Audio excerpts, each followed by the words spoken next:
আজি আমি চাম government of India act 1935 government of India act 1935ত কিছুমান প্ৰভিজন লৈ আহিছিলে সেই প্ৰভিজনকেইটা আমি অলপ ডিটেইলত চাম যাতে আমি ৰিকল কৰিব পাৰোঁ আৰু মেইনছৰ ফিচাৰ ৰাইটিঙত আমি ব্যৱহাৰ কৰিব পাৰোঁ আৰু যদি মেইনছত আহে গভৰ্ণমেণ্ট অফ ইণ্ডিয়া এক্ট 1935 তেতিয়া আমি যাতে লিখিব পাৰোঁ এতিয়া প্ৰথমতে গভৰ্ণমেণ্ট অফ ইণ্ডিয়া এক্ট 1935ৰ আহিব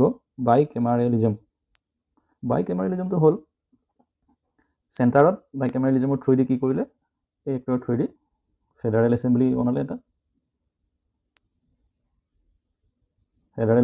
বনালে আৰু এটা কাউন্সিল অফ ষ্টেট কৰিলে এইটো লোৱাৰ হাউচ বুলি কোৱা গ'ল আৰু এইটো আপাৰ হাউচ বুলি কোৱা বাইকেমাৰেলিজমৰ থ্ৰুদি কি কৰিলে some provinces তেনেকৈ আসাম বম্বে মাদ্ৰাজ ইয়াতো বাইকেমাৰেলিজম ইন্ট্ৰডিউচ কৰিলে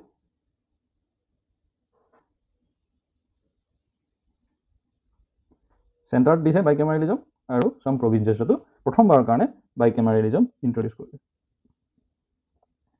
বাইকেমাৰেলিজমৰ পাছত আহিল provincial autonomy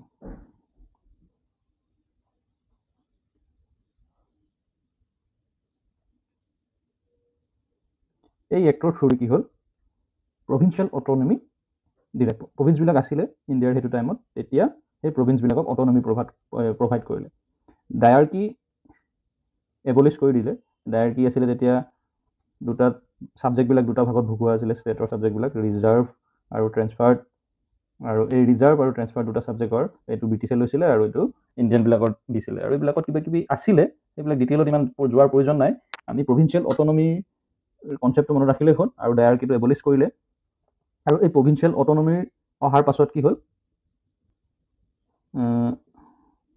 প্ৰভিন্সিয়েল অট'নমি যোনটো দিয়াৰ পাছত নিজৰ অ'ন লেজিছলেচাৰ হ'ল প্ৰভিন্সবিলাকৰ আৰু গভৰ্ণমেণ্ট ফৰ্ম কৰিব পৰা হ'ল আৰু মিনিষ্টাৰবিলাক ৰেছপনচিবল হ'ল কিহৰ প্ৰতি এইটো লেজিছলেচাৰ মিনিষ্টাৰবিলাক ৰেছপনচিবল হ'ল প্ৰভিন্সিয়েল লেজিছলেচাৰ যোনটো হ'ব ইয়াৰ পৰা প্ৰভিন্সৰ পৰা তাৰ মিনিষ্টাৰবিলাক তাৰ লেজিছলেচাৰবিলাকৰ ওচৰত ৰেছপনচিবল হ'ল আৰু গভৰ্ণৰ ওচৰতো হ'বই প্ৰভিন্সিয়েল অট'নমি প্ৰভিন্সিয়েল লেজিছলেচাৰবিলাক তো ফাৰ্ষ্টটোত ক'লে বাইকেমাৰেলিজম ছেকেণ্ডটোত ক'লে প্ৰভিন্সিয়েল অট'নমি থাৰ্ডটোত ক'লে ফেডাৰেল ষ্ট্ৰাকচাৰ দিলে এই এক্টটোৱে ফেডাৰেল ষ্ট্ৰাকচাৰ দিলে ফেডাৰেল ষ্ট্ৰাকচাৰটো কেনেকুৱা হ'ল তিনিটা লিষ্টত ভগাইছে চেণ্টাৰত কি কৈছে চেণ্টাৰটো কৈছে ফেডাৰেলিষ্ট আৰু প্ৰভিন্সিয়েল লিষ্ট আৰু ফৰ বোথ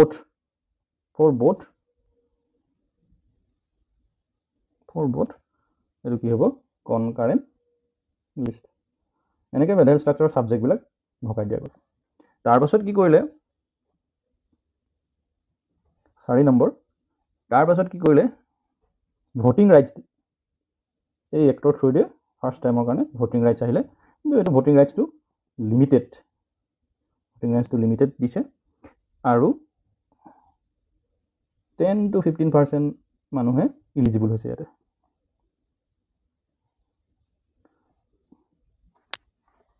লিমিটেড আৰু ইলিজিবল 10 to 15% মানুহে ইলিজিবল ভোটিং ৰাইট পাইছে মানে ভোটিং ৰাইট কৰিবলৈ পাব মানে আৰু এইটোৰ কাৰণে ইয়াৰ তিনিটা আছিলে প্ৰপাৰ্টি টেক্স আৰু এডুকেশ্যন এই তিনিটা বস্তুৰ ওপৰত বেছ কৰি ভোটিং ৰাইট দিছিলে তাৰপাছত আহিলে ভেটো পাৱাৰ অফ গভৰ্ণৰ জেনেৰেলৰ ভেটো পাৱাৰটো কি কৈছে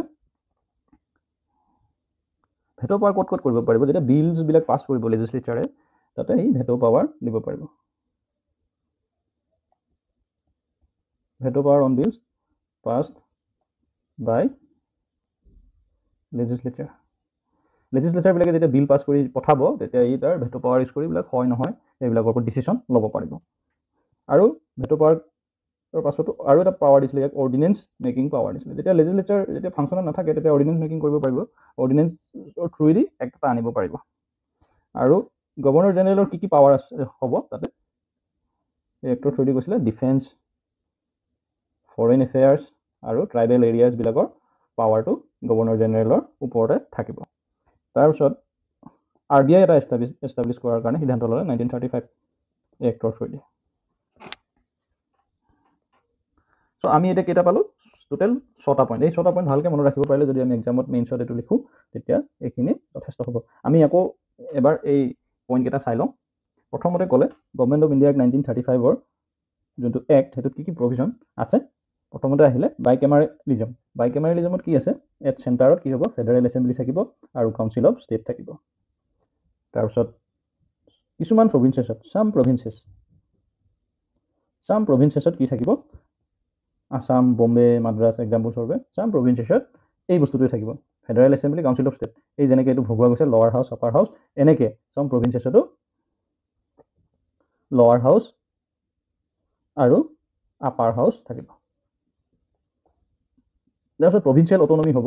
প্ৰভিন্সিয়েল অট'নমি মানে কেনেকৈ কৈছে কথাটো? কি কৈছে? অন লেজিছলেচাৰ আৰু গভৰ্ণমেণ্ট থাকিব আৰু মিনিষ্টাৰবিলাকে লেজিছলেচাৰৰ ওপৰত ৰেছপনচিবল থাকিব। তাৰপাছত আৰু ডায়াৰকিটো এবলিছ কৰিছে আৰু মিনিষ্টাৰবিলাকে ৰেছপনচিবল হ'ব। মিনিষ্টাৰবিলাকে লেজিছলেচাৰৰ ওপৰত ৰেছপনচিবল হ'ব। প্ৰভিন্সিয়েল লেজিছলেচাৰৰ ওপৰত ৰেছপনচিবল থাকিব। আৰু গভৰ্ণৰ জেনেৰেলে কি কৰিব পাৰিব? ভেটো পাৱাৰ ইউজ কৰি এই প্ৰভিন্সিয়েল ছাবজেক্টৰ যিকোনো মেটাৰৰ ওপৰত হস্তক্ষেপ কৰিব পাৰিব। আৰু ফেডাৰেল ষ্ট্ৰাকচাৰ থাকিব। চেণ্টাৰ ফেডাৰেল লিষ্ট থাকিব, চেণ্টাৰৰ কাৰণে প্ৰভিন্সৰ কাৰণে প্ৰভিন্সিয়েল লিষ্ট থাকিব আৰু দুটাৰ কাৰণে থাকিব কনকাৰেণ্ট লিষ্ট। আৰু প্ৰিন্সলি ষ্টেট প্লাছ প্ৰভিন্সেছ এই দুটা লগ হৈ ফেডাৰেল ষ্ট্ৰাকচাৰটো বনাব ট্ৰাই কৰিছিলে, কিন্তু এইটো প্লেনহে কৰিছিলে। এইটো কিন্তু কাৰ্যকৰী নহ'ল ফেডাৰেল ষ্ট্ৰাকচাৰটো। তাৰপিছত আহিলে ভোটিং ৰাইটছ। ভোটিং ৰাইটছটো লিমিটেড, কৈছোঁৱে প্ৰপাৰ্টি, টেক্স আৰু এডুকেশ্যনৰ বেছ কৰি ভোটিং ৰাইটছ দিয়া গৈছিলে আৰু 10 to 15% মানুহে ভোটিং দিবলৈ ইলিজিবল হৈছিলে, ভোটিং কৰিবলৈ।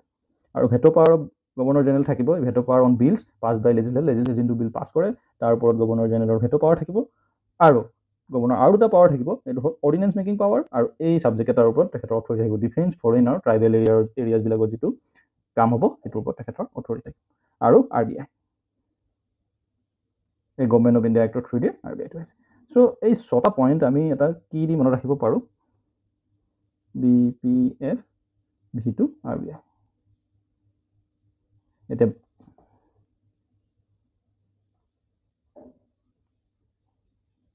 এতিয়া বি ক'লে বাইকেমাৰেলিজম, পি বুলি ক'লে প্ৰভিন্সিয়েল অট'নমি, এফ বুলি ক'লে ফেডাৰেল ষ্ট্ৰাকচাৰ আৰু ভি দুটা আছে ভোটিং ৰাইটছ আৰু veto power of governor general of India.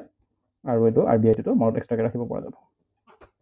এইকেইটা পইণ্ট আৰু এইকেইটা পইণ্ট আমি যদি সোধে গভৰ্ণমেণ্ট অফ ইণ্ডিয়াক 1935ৰ ফিচাৰ্ছ বা প্ৰভিজনছ কি আছিলে, এইকেইটা পইণ্ট লিখিলে হৈ যাব।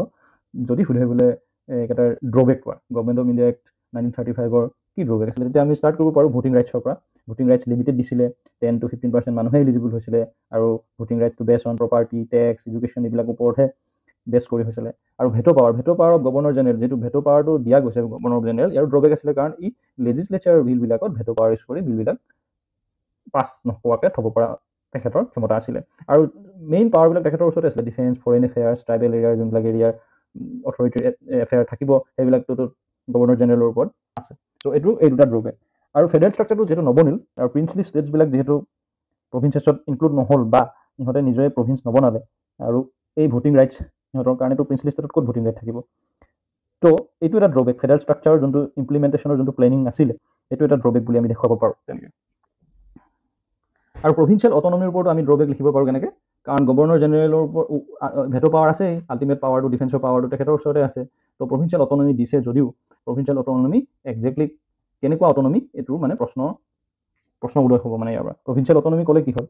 আল্টিমেটলি গভৰ্ণৰ জেনেৰেলৰ ওপৰতে পাৱাৰটো আছে ডিফেন্স, ফৰেইন আৰু ট্ৰাইবেল এফেয়াৰ্ছৰ। চ' প্ৰভিন্সিয়েল অট'নমিৰ ওপৰত আমি এটা এনেকৈ ড্ৰবেক লিখিব পাৰোঁ। এনেকৈ এইখিনি ডেটা লৈ আমি ড্ৰবেক ইয়াৰ পৰাই আমি ভাল লিখিব পাৰোঁ যে যদি আমি এডভান্টেজৰ কথা লিখিব পাৰোঁ যে ইণ্ডিয়াটো ভোটিঙৰ ছিষ্টেম নাছিলেই আগতে, প্ৰথম ভোটিঙৰ কাৰণে আমি আগবাঢ়িছিলোঁ এইটো থ্ৰুদি আৰু ইলিজিবল ভোটাৰ এটলিষ্ট 10 to 15% পাইছিলোঁ। আমি এনেকৈ এইটো লুটিয়াই এডভান্টেজো ইয়াৰ পৰা আমি লিখিব পাৰিম। চ' এনেকৈ আমি এইটো মনত ৰাখিব লাগিব। এতিয়া BPF আৰু V2 আৰু ইফালে RBI, সেইটো দি আমি এইটো মনত ৰাখিব পাৰিম। Thank U.